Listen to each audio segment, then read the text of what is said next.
Hello everyone, my name is Molly, this is Meet Me at the Bookshelf, and today we're going to be talking about all the books I read in the month of January.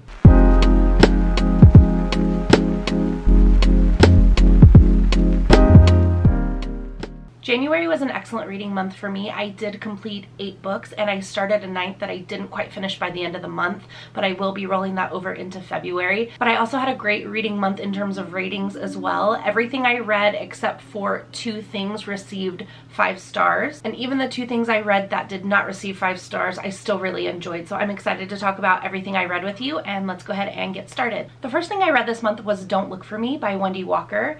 This is a thriller following our main character Molly, who is a wife and a mother, and one night she goes missing. The story surrounding her disappearance is that she abandoned her family and ran away to start a new life, but her oldest daughter doesn't quite believe that. So the story is alternating chapters, one in Molly's perspective and what's actually happening to her, and then the other chapters are following her oldest daughter and kind of her quest to find her mother, find out what happened to her mother. The story was super action-packed, super suspenseful. I really enjoyed my time reading it. Parts of the story were definitely predictable, but even the parts that weren't didn't feel like they came together in quite as satisfying of an ending as I would have hoped. But overall, I did enjoy my time reading it, and I would suggest it if you are looking for a new thriller to read. The next thing I read was Moxie by Jennifer Mathieu. This is a YA contemporary story following a teenage girl who goes to high school in Texas. She starts to become increasingly aware of the sexism and the misogyny that is going around,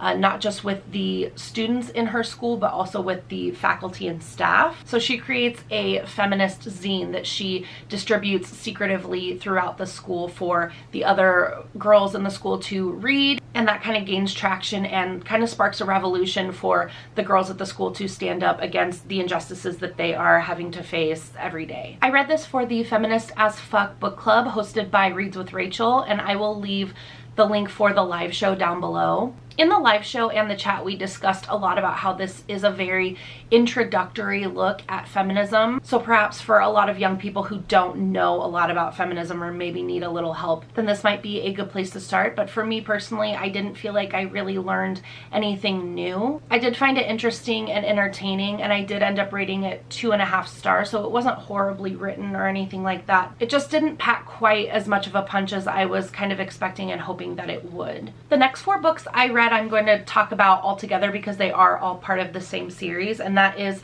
Every Hearted Doorway, Down Among the Sticks and Bones, Come Tumbling Down, and Across the Greengrass Fields. These are all stories in the Wayward Children series by Shauna McGuire, which is my favorite series of all time. These are very short novella-length portal fantasies. One gets released every January, so we get a new book every year. And Across the Greengrass Fields was the newest installment that was released this month. Last year, I started the tradition of rereading the series in anticipation for the new book coming out. Again, these are short novella-length portal fantasy stories surrounding a school for children who have traveled to other worlds and then come back to the real world. Each book follows one of the children or a group of the children who attend the school. Some of the books take place at the school. Some of the books we actually get to travel to these fantasy worlds that the children have traveled to themselves. And the latest installment, Across the Greengrass Fields, is the 6th book in the series. It was definitely my most anticipated book of the entire year. I gave it 5 stars. I give every book in the series 5 stars. This installment specifically follows a character named Reagan and her journey into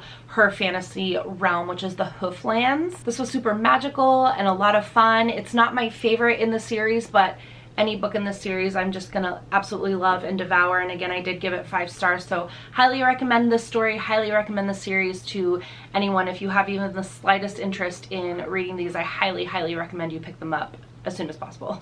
The next story I completed in January was The Poet X by Elizabeth Acevedo. It follows a character named Ziamora and her journey through high school, her journey through learning to like a boy, her journey through discovering that she may not share the same religious beliefs that her mother really tries to cram down her throat, essentially. It was so raw, so real, so authentic. And I related to it a lot more than I thought I was going to going in. I grew up in church and I grew up in a very religious home, not to the extent that is discussed in this story, but it was something that was a big part of my life growing up. As I grew up and got married and moved away from home, I really started to question a lot of the same things that Ziamora is questioning in this story. And so that part was really, really relatable to me, and I cannot express how amazing this story was. It was absolutely stunning. It was written in verse. I listened to the audiobook, which she narrates herself, and it was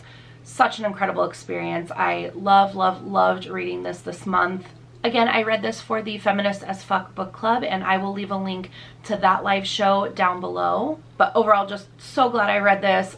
Absolutely 5 stars. Amazing. If you haven't picked it up, please do. It's incredible. All right, and the last book that I completed this month was Born a Crime by Trevor Noah. This, of course, is his memoir about growing up in South Africa during apartheid. He was born to mixed parents, so his mother was black and his father was white, and of course that was illegal. I absolutely adored this. Not only was it funny, because Trevor Noah is hilarious, it was heartfelt, it was emotional. I learned so much from this book. It was really informative. So the stories in this book span from childhood into adulthood and just kind of the journey that he's been on, which is really remarkable. The only critique I have is that I feel like the time jumps were a little confusing to understand. He would jump back and forth in time fairly quickly between different stories and anecdotes, and I could follow it in the long run, but it was just a little confusing to reorient myself anytime there was like a new chapter or a new story or a new section of the book introduced. But again, not enough to take away from my overall enjoyment of the book. I still gave it 5 stars. I think we could all derive something from it, so highly recommend pick this up.